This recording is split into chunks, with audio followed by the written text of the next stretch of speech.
स्वागत है आप सभी का ब्रेक के बाद। एनडीटीवी राजस्थान पर चुनाव की ये महाकवरेज लगातार जारी रहेगी, क्योंकि 6 बजे का वक्त रहेगा जब वोटिंग की जो प्रक्रिया है लगातार जारी रहेगी। लेकिन उससे पहले एक बड़ी खबर और महत्वपूर्ण जानकारी आप तक पहुंचा दे। नागौर से मिल रही है। बीजेपी के प्रत्याशी रेवंत राम डांगा की पत्नी है गीता डांगा, जिनको राष्ट्रीय लोकतांत्रिक पार्टी ने किया है 6 साल के लिए निलंबित। आरएलपी पार्टी से गीता डांगा थी मुंडवा पंचायत समिति प्रधान।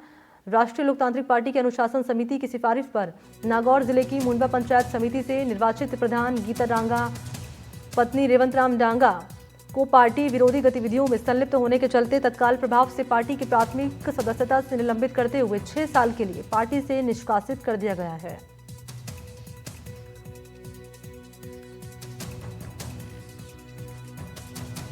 तो बीजेपी प्रत्याशी रेवंत राम डांगा की पत्नी गीता डांगा को आरएलपी ने किया है 6 साल के लिए निलंबित। तो आरएलपी से गीता डांगा मुंडवा पंचायत समिति प्रधान थी।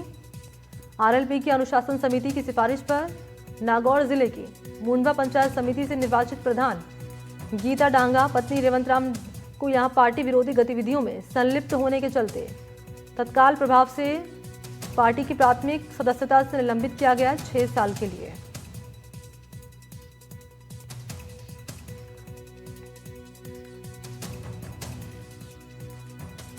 तो पार्टी विरोधी गतिविधियों के चलते ये निलंबन किया गया है। रेवंत राम डांगा की पत्नी गीता डांगा को 6 साल के लिए पार्टी से निलंबित किया गया। और इसी पर मेरे साथ जुड़ चुके हैं ज्यादा जानकारी लिए हरीश। क्या है पूरी जानकारी? कल जो है गीता डांगा को जो मुंडवा प्रधान है उसको निलंबित किया गया था और वो राष्ट्रीय लोकतांत्रिक पार्टी से प्रधान थी। मुंडवा नागौर जिले की जो मुंडवा पंचायत समिति है उसके अंदर जो आंका जा रहा है, लोगों के बीच में जो चर्चा है वो ये है, उनके जो गीता डांगा का पति है रेवंत राम डांगा जो इस बार खींवसर उपचुनाव में भाजपा प्रत्याशी के तौर पे खड़े हैं और पहले वो जो है हनुमान बेनीवाल के साथ में जुड़े हुए थे आरएलपी पार्टी के साथ में। लेकिन जब चुनाव प्रचार में अनियमितता को देखते हुए और गीता डांगा को उससे हटाया गया है, पद से निलंबित किया गया 6 साल के लिए, क्योंकि उनको ऐसा लग रहा था कहीं ना कहीं वो अपने पति के साथ में आरएलपी के साथ में ना होकर अपने पति रेवंत राम डांगा के साथ में भाजपा की मदद कर रही है और उनके लिए वोट की लोगों से अपील कर रही है अंदर ही अंदर। उसी को लेके आरएलपी पार्टी ने ये फैसला लिया और उनको कल निलंबित कर दिया 6 साल के लिए। जी 6 साल के लिए यहाँ पर निलंबित किया गया है। रेवंत राम डांगा की पत्नी है गीता डांगा, जिनका यहाँ पर निलंबन किया गया है। जानकारी हरीश आचार्य दर्शकों तक पहुंचा रहे हैं। हरीश, क्या संकेत और क्या संदेश देने की कोशिश यहाँ पर आरएलपी की ओर से की गई है इस निलंबन को से जुड़ी हुई जानकारी? आरएलपी के द्वारा जिस तरीके से लेटर जारी करके है और बताया गया है कि ये जो है दूसरी तरह की जो गतिविधियां होती है पार्टी के खिलाफ उसमें सम्मिलित थी और उसी के कारण इसको 6 साल के निलंबित किया गया है। जबकि लोगों का मानना ये है कि उनके पति जो रेवंत राम डांगा है वो भाजपा से उम्मीदवार हैं और वो उनके पत्नी कनिका बेनीवाल जो राष्ट्रीय लोकतांत्रिक पार्टी से उम्मीदवार है खींवसर उपचुनाव में, उसके विरोध में खड़े हैं और उसी के कारण से उनके वोट टूट सकते हैं। इसको लेके लोग ऐसी चर्चा कर रहे हैं, इसीलिए उसको निलंबन रोका गया है। नहीं तो आज जो मतदान चल रहा है उसके अंदर भी कहीं ना कहीं वो आरएलपी के साथ में जुड़ के और भाजपा की मदद नहीं कर देवे, इसीलिए उसको हटाया गया है। ठीक है, बहुत शुक्रिया आपका हरीश तमाम जानकारी के लिए।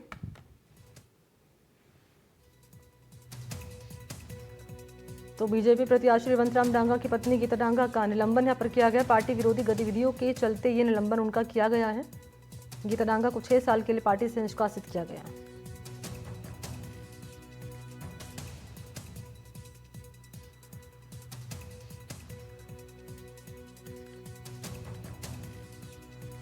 तो नागौर से बीजेपी के उम्मीदवार है रेवंत राम डांगा। बीजेपी का काम है जातिगत राजनीति करना और धर्म की राजनीति करना। 36 कौम को और सभी धर्मों को साथ में लेके चलने वाले हम लोग हैं और मैं समझता हूँ कि 36 कौम ही डीसी को वोट डाल रही है, 36 कौम ही मेरे को वोट डालती है। यही तो कारण है कि शहरी क्षेत्र में मैं हमेशा चुनाव जीतता हूँ। मैं दौसा जिला मुख्यालय जहाँ पर ज्यादातर कमजोर रहते हैं हम लोग, वहाँ में चुनाव जीतता हूँ। सैंतल है, हमारा लवाण कस्बा है, नांगल कस्बा है, हमारे 4-5 कस्बा हमेशा चुनाव जीतते हैं। अभी भारी बहुमत से जीतेंगे हम। जी 7 आप तो बड़े लीडर हो गए, लोकसभा 2 बार मंत्री रहे, अब लोकसभा में हैं।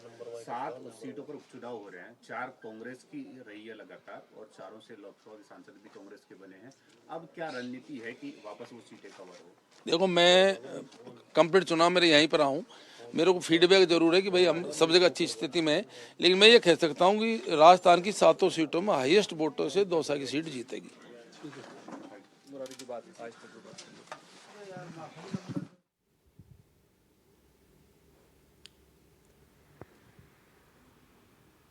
तो जो पार्टी के नेता हैं दावे कर रहे हैं अपनी अपनी जीत के, लेकिन दावे किसके मुकम्मल होंगे साबित, ये बड़ी जानकारी, ये महत्वपूर्ण रहेगा जानना। और क्योंकि 8:06 का वक्त हो चला है, शाम 6 बजे तक की वोटिंग की जो प्रक्रिया है वो लगातार जारी रहेगी। ऐसे में वोटर्स निकल रहे हैं अपने घरों से बाहर, और जैसे जैसे वक्त आगे बढ़ रहा है वोटर्स में जो उत्साह है वो भी लगातार हम देख पा रहे हैं बढ़ता हुआ नजर आ रहा है। इन सबके बीच में जो प्रत्याशी हैं वो भी वोट कास्ट करने के लिए निकल रहे हैं, और जब उनसे मीडिया कर रही है बातचीत तो कह रहे हैं कि अपनी पार्टी की जीत का यहाँ पर दावा करते हुए जो उम्मीदवार हैं वो नजर आ रहे हैं। वीरेंद्र लगातार बने हुए हैं, दौसा में उनकी मौजूदगी है।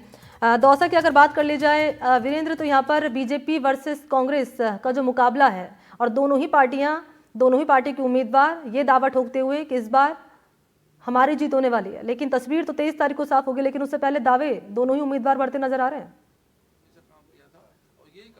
बिल्कुल, देखिए जिस तरीके से आपने देखा कि अभी हमने डीसी बैरवा जी से भी बात की थी, और इसके अलावा आप देखेंगे कि नेता हैं वो अपनी जीत का दावा कर रहे हैं, लेकिन जब वास्तविक जो तस्वीर है वो 23 तारीख को ही सामने आएगी। हम इस वक्त एक बूथ पे मौजूद हैं, आप देखेंगे कि जो यहाँ के जो वर्तमान सांसद है और पूर्व विधायक रहे हैं मुरारी लाल मीणा, वो यहाँ पर जो कह सकते हैं कि सांसद बनने के बाद ये सीट खाली हुई, और उसके बाद आपने देखा कि यहाँ पे जो जातीय समीकरण है इस सीट पे काफी महत्वपूर्ण होता है। और इसमें आप देखेंगे कि दौसा सीट की अगर बात की जाए तो दौसा सीट के अंदर जो ब्राह्मण या फिर जनरल जो वोटर्स हैं वो काफी महत्वपूर्ण रोल अदा करते हैं, और वो ही तय करते हैं कि किस प्रत्याशी की या फिर किस दल की जीत होगी। उनके जो कह सकते हैं कि जो निर्णायक भूमिका है उनके वोट के माध्यम से ही होती है। इसके साथ ही आपको बता दें कि जिस तरीके से ये दौसा सीट है, यहाँ का जो बड़ा मुद्दा है वो सबसे बड़ा मुद्दा है कि पानी को लेकर, क्योंकि जिस तरीके से आपने देखा होगा कि पूरे विधानसभा चुनाव हुए थे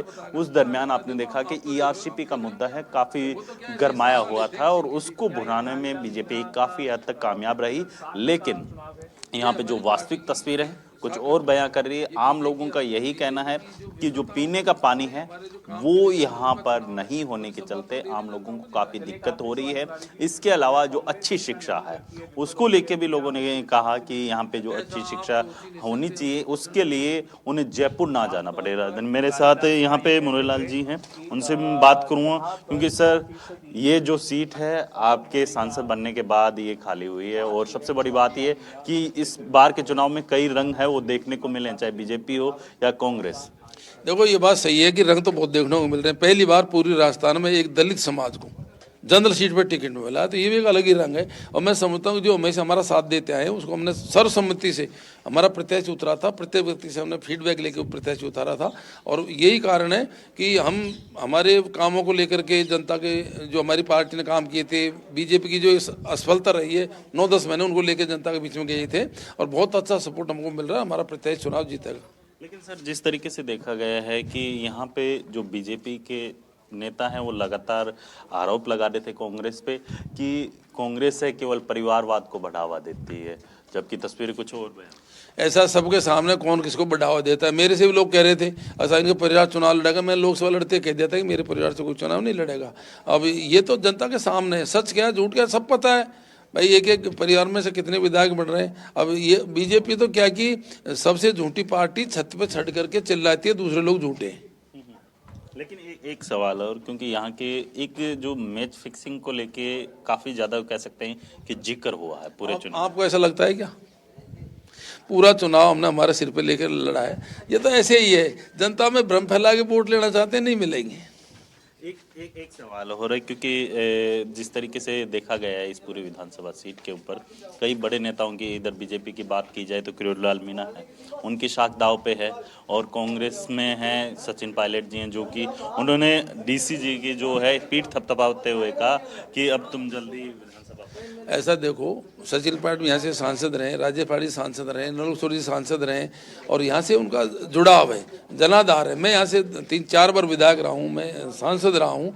हमारी पूरी पार्टी की जब चुनाव लड़ते हैं उसको हरकत नहीं लड़ना चाहिए। पार्टी की साख दाव पर रहती है, सब नेताओं की साख दाव पर रहती है। सचिन पार्टी की भी है, मेरी भी है, सब नेताओं की है, और सब मिलकर चुनाव लड़ रहे हैं। यहाँ अशोक गहलोत जी भी आए, डोटासरा जी भी आए, रघु शर्मा जी भी आए, हमने लगातार काम किया है। बीजेपी वाले जबरदस्त आए, वो भी सारे के सारे आए, लेकिन उनका कोई ज़्यादा उनका मतलब नहीं है कि झूठ बोलते हैं लोग वो। और हमारी जनता दौसा की, मैंने पहले दौसा की जनता ने राजनीति में PhD कर रखी है, वो सब जानते हैं मुख्यमंत्री क्या बोल रहा है। वो सब जानते हैं मुरारीलाल मीणा क्या बोल रहा है, वो सब जानते हैं कौन क्या कर रहा है, और यही कारण है कि हमारे पक्ष में मतदान होगा। जीत को लेके कितना 1000% कांग्रेस जीतेगी? मेरे से प्लस, रिकॉर्ड टूटेगा आपका भी? मेरा से प्लस। भाई देखो, एक रिकॉर्ड तो 2023 का रिकॉर्ड तो टूटेगा, और मैं समझता हूँ 24 के मैं 18 में तो एक 51 था, इसमें 32 था, तो हो सकता है दोनों से बीच में और आगे बढ़ जाए। बिल्कुल, देखिए ये थे मुरारीलाल मीणा जो कि दौसा सीट से जो वर्तमान सांसद हैं, और सबसे बड़ी बात ये है कि जिस तरीके से उन्होंने कहा कि बीजेपी ने भी अपने जो कह सकते हैं कि फायर ब्रांड नेताओं को यहाँ पे उतारा था, हालांकि कांग्रेस ने भी अपने जो बड़े नेता हैं उनको यहाँ पे उतारा है, लेकिन सबसे बड़ी बात यह है कि यहाँ के अगर स्थानीय मुद्दों की अगर बात की जाए, यहाँ के मुद्दों को देखा जाए, तो यहाँ पर जो है जो पानी को लेकर जो लगातार है, लोगों का कहना है कि यहाँ पे पीने के पानी की व्यवस्था नहीं होने के चलते लोगों को पानी के लिए काफी ज्यादा परेशान होना पड़ता है। इसके अलावा रोजगार का मुद्दा है, वो काफी महत्वपूर्ण हो जाता है। युवा पढ़े लिखे हैं तो जाहिर सी बात है उन्हें रोजगार की जरूरत है, और उसी को लेकर उन्होंने अपने मत का प्रयोग किया है। अब देखने वाली बात ये होगी कि 23 तारीख को किस जो कह सकते हैं कि बीजेपी के प्रत्याशी का जो कह सकते हैं कि राज तिलक होगा, या फिर कांग्रेस के जो प्रत्याशी हैं डीसी उनका राज तिलक होगा, ये 23 तारीख को ही पता चल पाएगा। जी बिल्कुल, रहिए आप वीरेंद्र मेरे साथ। और देवली उनियारा सीट से लगातार रवीश भी बने हुए हैं। रवीश, मैं आपके पास लौटूंगी। इस बीच कांग्रेस के प्रवक्ता हैं सुमित गर्ग जी इस वक्त हमारे साथ जुड़ चुके हैं, चर्चा में शामिल यहाँ पर हो चुके हैं। सुमित जी, आपका स्वागत है एनडीटीवी राजस्थान पर। मणि जी नमस्कार। नमस्कार, मैं लौटूंगी आपके पास सुमित जी, और सवाल क्योंकि कई सारे हैं और हम देख पा रहे हैं कि आपके जो उम्मीदवार है पार्टी के काफ़ी कॉन्फिडेंट नजर आ रहे हैं, लेकिन बीजेपी भी यहाँ पर फुल जोश में नजर आ रही है, ये कहकर कि इस बार 7 ही सीटों पर कमल खिलेगा। आप रहिए मेरे साथ। एक बार देवली उनियारा सीट पर क्या है चुनावी तस्वीर बताने के लिए रवीश जुड़ चुके हैं। रवीश जी मनी, देवली उनियारा क्षेत्र की बात की जाए तो 234 से 183 दो बूथ से हमारे पास ये खबर आ रही है कि मतदान का जो है वहाँ बहिष्कार हुआ है, और अब प्रशासन के जो अधिकारी वहाँ पहुंचे हैं। उससे पहले मैं बताना चाहूंगा कि ये पिंक बूथ है, जो मतदान प्रतिशत बढ़ाने के लिए पिंक बूथ है। एक महिला जो है मतदान करके निकली है, पिंक साड़ी इन्होंने पहनी है पिंक बूथ पर। पिंक बूथ है, महिलाओं के लिए बूथ बनाया गया था, वोटिंग परसेंटेज आराम से महिला स्टाफ है। कैसा लगा पिंक बूथ का? अच्छा लगा। हाँ महिलाएं अंदर जब मौजूद थी, आप महिला के रूप में मतदान करने पहुंची थी, हाँ, तो एक अच्छी फीलिंग आती है, वोटिंग परसेंटेज बढ़ेगा, प्रयास अच्छा हाँ है। हाँ परसेंट तो बढ़ेगा ही सही ना। अच्छा, महिलाओं से क्या कहना चाहेगी कि घरों से निकलिए और वोट कीजिए, क्या कहना हाँ, चाहेंगे? वोट करना ही चाहिए ना, मतदान तो करना ही चाहिए, अपना अधिकार है। देखिए, मतदान करना ही चाहिए। पिंक बूथ है, पिंक कलर के बलून सजाए गए हैं, पेटेंट भी जो है पिंक लगा गया, हेल्प डेस्क भी है, यहाँ आंगनबाड़ी वर्कर्स है उनको जो है तैनात किया गया है मनी। और सबसे बड़ी बात यह है कि आप देख सकते हैं कि ये हम क्योंकि अंदर अलाउ नहीं है, लेकिन सबसे महत्वपूर्ण बात है कि महिलाएं जा रही है, महिलाएं आ रही है, बुजुर्ग भी बीच में है, तो एक खूबसूरत तस्वीर है। चाचा, मतदान किया आपने सुबह जल्दी आकर, क्या कहना चाहेंगे कि लोगों को अपना मत का प्रयोग करना चाहिए जल्दी से जल्दी? करना चाहिए। करना चाहिए। अच्छा, पिंक बूथ में महिलाएं वोट करा रही थी, आपको कैसा लगा कि जब महिलाएं जो है अब किसी से पीछे नहीं है वो जिम्मेदारी निभाने में? और रहना भी नहीं चाहिए, पीछे रहना भी नहीं चाहिए। रहना भी नहीं चाहिए। कैसा लगा? पिंक बूथ बनाया गया था, पहली बार आपने पिंक बूथ देखा होगा, महिलाएं, सारा स्टाफ महिलाओं का है। बढ़िया लगा। आप क्या कहना चाहेंगे लोगों से जो घरों में बैठे हुए हैं अभी भी, वो जल्दी आए वोट करें? सही है। तो आप देख सकते हैं कि जो है महिला, पुरुष, बुजुर्ग, युवा सभी जो है लोग यहाँ पहुँच रहे हैं। एक खूबसूरत से बूथ की तस्वीर है कि जिस तरह जो है पुलिस के माकूल इंतजामात हैं, प्रवेश द्वार अलग है, निकास अलग है, पूरा स्टाफ इस बात को लेकर जो है अलर्ट है कि कोई भी जो है मतदान करने जब पहुँचे तो उसे पूरी सुरक्षा के साथ निष्पक्ष निर्भीक होकर जो है मतदान कर सके। उसके लिए तमाम जो तैयारियां टोंक जिले की देवली उनियारा सीट पर यहाँ पूरी की जा चुकी है। मतदान शुरू हो चुका है, और अभी तक पूरे अगर 307 बूथों की बात की जाए, 2 बूथ ऐसे जहाँ शिकायत आई कि वहाँ मतदान रुका है, वहाँ मतदान शुरू नहीं हुआ है। लेकिन सबसे महत्वपूर्ण बात यह है कि पूरे जिले में शांतिपूर्वक मतदान जो है चल रहा है, और भी जो वोटर्स आ रहे हैं धीरे धीरे जो है। अब क्योंकि सुबह का समय है, लोग जो है घरों से निकलना शुरू हो चुके हैं वोट करने के लिए, पर्ची हाथ में है। 12 जो है वो दस्तावेज जिनसे आप वोट कर सकते हैं। बच्चा भी जो है वोटिंग देखने आया है, क्योंकि परिवार के साथ। जी मनी। बिल्कुल, आप रहिए मेरे साथ। रवीश और बाकी सहयोगी भी लगातार मेरे साथ बने हुए हैं, हर एक जानकारी दर्शकों तक तस्वीरों के जरिए पहुंचा रहे हैं, और जो प्रवक्ता है कांग्रेस पार्टी के सुमित गर्ग जी भी लगातार हमारे साथ बने हुए हैं। सुमित जी, पहला सवाल तो यही, कितने कॉन्फिडेंट हैं आपकी पार्टी, क्योंकि इस बार मुकाबला कई सीटों पर त्रिकोणीय हमें नजर आ रहा है, और इस बार बीजेपी फुल ऑन कॉन्फिडेंट ये कहकर कि इस बार कमल खिलेगा 7 ही सीटों पर। मणि जी, सबसे पहले तो मैं आपके माध्यम से, आपके चैनल के माध्यम से 7 विधानसभा जहां उपचुनाव हो रहे हैं वहां के मतदाताओं से अपील करता हूं कि लोकतंत्र के इस महापर्व में मतदान रूपी अपनी यज्ञ में आहुति जरूर दें। इससे वो लोकतंत्र को मजबूत करने का काम करें। अब आता हूं मैं आपके सवाल। आपने कहा, अपने ओपनिंग कमेंट में भी कहा कि आपके नेता बड़े कॉन्फिडेंट लगे। मणि जी, क्यों ना लगे? जनता हमें आशीर्वाद देने जा रही है, जनता हमें जिताने जा रही है, जनता हमें विजयश्री देने जा रही है। वो इसलिए देने जा रही है कि पिछले 1 साल का काम इस भाजपा की सरकार का जनता ने देखा, और उससे पहले 5 साल का हमारी सरकार का काम देखा, और उन दोनों को कंपेयर करने के बाद जनता को ये लगता है कि ये जो वर्तमान सरकार है जन विरोधी सरकार है, ये व्यापारियों की सरकार है, जनता की सरकार नहीं है, इसलिए हमें जिताने जा रही है। आपके 2 करस्पोंडेंट, एक देवलियो और एक दौसा से अभी बात कर रहे थे, मैं उन दोनों की बातों को भी रिपीट करके सरकार के कहानी को बयां कर देता हूं। आपके दौसा करस्पोंडेंट ने कहा कि युवा रोजगार को लेकर मतदान करने जा रहा है। मणि जी, बड़े दुख का विषय है, राजस्थान इस देश में सबसे ज्यादा अनएम्प्लॉयमेंट पैदा करने वाला देश है। एम्प्लॉयमेंट नहीं है प्रदेश। हमारा युवा रोजगार के लिए तरस रहा, वो युवा विरोध का वोट डालने जा रहा है, सरकार के खिलाफ अपनी बेरोजगारी को लेकर वोट डालने जा रहा है। वो युवा जिसको 55,000 युवाओं को जब बेरोजगार किया इस सरकार ने, 5,000 राजीव गांधी युवा मित्रों को और 50,000 महात्मा गांधी सेवा प्रेरकों को एक झटके में बेरोजगार कर दिया, तो वो आज वो युवा आज सरकार के खिलाफ मतदान करने जा रहा है। दूसरी बड़ी चिंता का विषय, आपके देवली उनियारा करस्पोंडेंट ने बताया कि कहीं मतदान का बहिष्कार हो रहा। बहिष्कार जब होता है जब जनता अपनी मांगों को लेकर परेशान हो जाती है, उनकी कोई सुनवाई नहीं हो रही है, तो उनके पास एक लास्ट विकल्प बचता है बहिष्कार का। तो ये बहिष्कार होना कहीं ना कहीं इस 1 साल पुरानी भाजपाई सरकार की विफलता को दर्शाता है। फिर भी मैं आपके माध्यम से इन जिन भी बूथों पर यह बहिष्कार हो रहा है उनसे अपील करता हूं कि वो मतदान में अवश्य भाग लें और अपने विरोध का कोई और तरीका इजाद करें। मतदान का बहिष्कार, मेरा मानना है, लोकतंत्र में कहीं भी ठीक नहीं। और सुमित जी, क्योंकि यहाँ पर आपने दौसा सीट का यहाँ पर जिक्र किया है, दौसा सीट पर तो आपकी पार्टी की जीत हुई थी ना, तो अब भी यहाँ पर अगर बेरोजगारी का मुद्दा उठा रहा है यहाँ का युवा, तो ये तो चिंतनीय विषय है। बिल्कुल निसंदेह, क्योंकि रोजगार देने का काम प्रदेश की सरकार का है।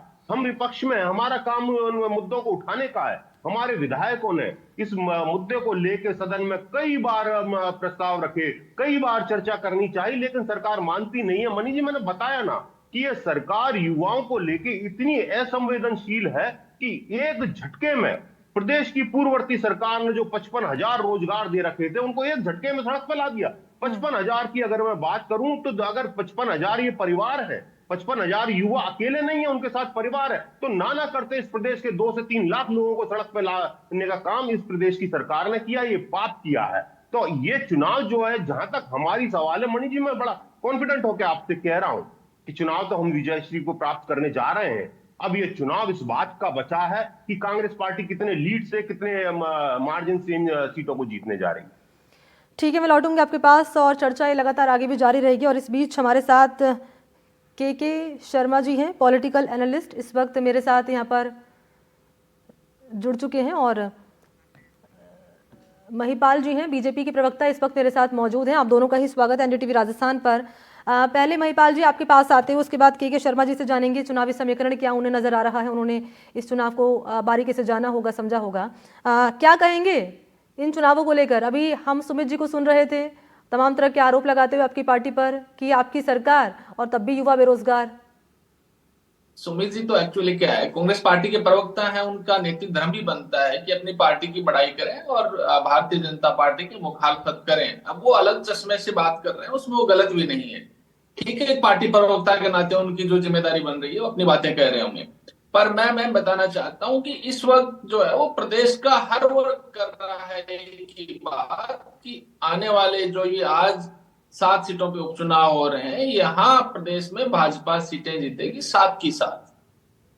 और प्रदेश का नौजवान क्या चाह रहा है, प्रदेश का किसान क्या चाह रहा है, व्यापारी क्या चाह रहा है, महिलाएं क्या चाह रही हैं, इन 7 विधानसभाओं के लगभग 22 लाख मतदाता इस बात पे मोहर लगाएंगे कि 11 महीने का भारतीय जनता पार्टी का, हमारे यशस्वी मुख्यमंत्री जी का कार्यकाल कैसा रहा है। आने वाली 23 तारीख को जो नतीजे आएंगे वो इस बात को मोहर लगाएंगे कि भारतीय जनता पार्टी ने कैसा सुशासन राजस्थान में दिया है। इस बात को तो कांग्रेस के मेरे प्रवक्ता मित्र स्वीकार करेंगे जिस दिन 23 को जनादेश आएंगे। ठीक है, ख्वाब अच्छे हैं, आपको भी, आपने अच्छा चुनाव लड़ा, और कांग्रेस पार्टी, मैं तो बड़ा मुझे अफसोस हो रहा है कि इतना बड़ा दल है, इतने आप कह रहे हैं कि हम झारखंड और महाराष्ट्र में चुनाव जीतने जा रहे हैं, प्रचंड बहुमत से चुनाव जीतने जा रहे हैं। अरे भाई, राजस्थान में हमारे पास तो सलोमर के अलावा कोई सीट ही नहीं थी भारतीय जनता पार्टी के पास। फिर 7 की 7 जगह क्या कारण रहा कि कांग्रेस पार्टी पहुंच ही नहीं पाई। गहलोत साहब एक जगह गए, पायलट साहब पूरी राजस्थान से बाहर नहीं निकल पाए, टीकाराम जी जूलियर नेता प्रतिपक्ष हैं, अलवर में सीट से बाहर नहीं निकल पाए, गोविंद डोटासरा जी चूंकि पार्टी के प्रदेश के अध्यक्ष हैं, वो शेखावाटी से आते हैं, झुंझुनू की सीट पे एक भी सभा नहीं कर पाए। तो किस तरीके से कांग्रेस पार्टी में आपस में जो बिखराव है, प्रदेश की जनता वो भी देख रही है। रही बात, आप एम्प्लॉयमेंट की बात कर रहे थे, भारतीय जनता पार्टी ने, मैं डाटा सहित आपको मैं बता सकता हूं कि अब तक लगभग 30,000 नियुक्तियां सरकार बनने के बाद दी हैं अलग अलग क्षेत्रों में। इतनी ही 27,000 के आसपास वित्तीय स्वीकृतियां जारी हो चुकी हैं। 27,000 के आसपास वित्तीय स्वीकृतियां जारी हो चुकी हैं। 30,000 के लगभग जो है वो अब तक नियुक्तियां दी जा चुकी हैं, और 28,000 जो पद हैं वो भारतीय जनता पार्टी ने और स्वीकृत किए हैं। कहने का मतलब ये कि जब विधानसभा सत्र चले फरवरी या मार्च में 2025 में, तब आपको पूरे डाटा हम देंगे कि हमने 12 महीने में, अभी तो चूंकि एक विधानसभा का सत्र चला है। और रही बात, आप कह रहे थे कि विद्यार्थी मित्रों को हटा दिया, रोजगार को लेकर हाहाकार मचा। अरे भाई, कांग्रेस पार्टी ने एक प्रदर्शन तो किया, उनकी आवाज को बुलंद तो किया है, तो आप मुझे बताएं। एक डेट वाइज कांग्रेस के मेरे प्रवक्ता मित्र आप बता दें कि राजस्थान में 11 महीने से भारतीय जनता पार्टी का शासन है। नौजवानों के लिए, किसानों के लिए, महिलाओं के लिए, व्यापारियों के लिए, किसी बिरादरी के लिए कांग्रेस पार्टी ने यूनाइट होकर राजस्थान में विधानसभा का भी बड़ा सत्र चला। एक भी ऐसा मोमेंट आपने किया हो जो प्रदेश की जनता का ध्यान केंद्रित करता हो, आपने कोई आंदोलन किया तो आप मुझे बताएं। सर, ये कहने के लिए बातें अच्छी हैं, 3 जगह आप, चाहे 84 हो, चाहे स्लोम्बर हो, चाहे खींवसर हो, 3 जगह तो आप लड़ाई लड़ रहे हैं तीसरे नंबर की, और तीसरे नंबर पे आप आ रहे हैं। इस बात का आपको भी पता है, पूरे प्रदेश की जनता को भी पता है। और जिस देवली उनियारा के आप कांग्रेस मार्जिन से जीत रही है, वो तो आपके ख्वाब आप जाने, आपका काम जाने। कांग्रेस लड़ाई अभी भी देवली उनियारा में दूसरे तीसरे नंबर की लड़ाई लड़ने का काम कर रही है। 7 जगह चुनाव है, प्रदेश में 200 जगह नहीं है, 7 जगह भी कांग्रेस पार्टी नहीं पहुंच पाई है। तो मैं तो इस बात को लेकर आशान्वित हूं, भारतीय जनता पार्टी पूर्णतः कॉन्फिडेंट है। 11 महीने के सुशासन के दम पे, आदरणीय भजनलाल जी के कामों के दम पे, संगठन और सत्ता के आपसी अच्छे तालमेल के दम पे हम चुनाव जीतने का काम करेंगे। और 23 तारीख को प्रदेश की 7 सीटों के उपचुनाव के नतीजे इस बात पे मोहर लगाएंगे कि भारतीय जनता पार्टी के राज में, 11 महीने के शासन में प्रदेश का हर वर्ग सुरक्षित है। उसके लिए इंतजार करिए 23 तारीख का कि जनता किसके यहाँ पर वादे पर भरोसा करेगी। महिपाल जी, आप रहिए मेरे साथ। इस वक्त हमारे साथ के शर्मा जी भी लगातार बने हुए हैं। के शर्मा जी, पहले तो आपने सुना होगा महिपाल जी ने यहाँ पर क्या कहा, आपने सुन लिया होगा सुमित जी ने क्या कहा, इस पर आप क्या कहेंगे? इसके अलावा ये तो चुनाव अब होने जा रहा है, उपचुनाव, इसे पिछले उपचुनाव के मुकाबले आप किस रूप में अलग देख रहे हैं? देखिए, ये जो उपचुनाव है ये बड़ा ही इम्पोर्टेंट चुनाव है, क्योंकि यहाँ पे सिर्फ पार्टी नहीं लड़ रही है, यहाँ पे इंसान भी लड़ रहा है और नेता भी लड़ रहा है। यहाँ पे नेता, आपको पता होगा सचिन पायलट की जो है वो जो इज्जत जो है वो साख पे लगी हुई है। यदि 3 सीटें यदि जो उनके करीबी है यदि वो जीत जाते हैं तो सचिन पायलट का अगला, क्योंकि जिस तरह से गहलोत जी का जो वहां पे कद जो है काफी जो नीचे गिरा है जैसे समय के साथ, उसी तरह यदि यहाँ पर सचिन पायलट के 3 लोग यदि जीत जाते हैं तो उसका बड़ा फर्क पड़ेगा। हमारे भाई बीजेपी प्रवक्ता और कांग्रेस प्रवक्ता ने यही बात बोला कि कोई भी पार्टी का प्रवक्ता अपनी ही बात करेगा, तारीफ करेगा, और वो उनका फर्ज भी बनता है। मैं मानता हूं कि यहाँ पे बीजेपी के प्रवक्ता भी अपनी ही तारीफ करेंगे और उनका फर्ज बनता है, और कांग्रेस वाले। पर सच्चाई भी ये भी है, मानिए कि जिसकी सत्ता रही है वही वहां पे चुनाव जीतने का काम किया है, और यहाँ पे बीजेपी मजबूत है क्योंकि माफी के उसकी साथ के सरकार शर्मा है। जी, आपको मैं रोक कोई रही हूँ, भी मुझे यहाँ पर ब्रेक लेना पड़ रहा है और ब्रेक के बाद में आपके पास ही सबसे पहले लौटूंगी। अपनी बात आप यहाँ पर रखिएगा और ये चुनाव को लेकर चर्चा हमारी लगातार आगे भी जारी रहेगी। इस वक्त यहाँ छोटा सा ब्रेक, तुरंत हाजिर होता है।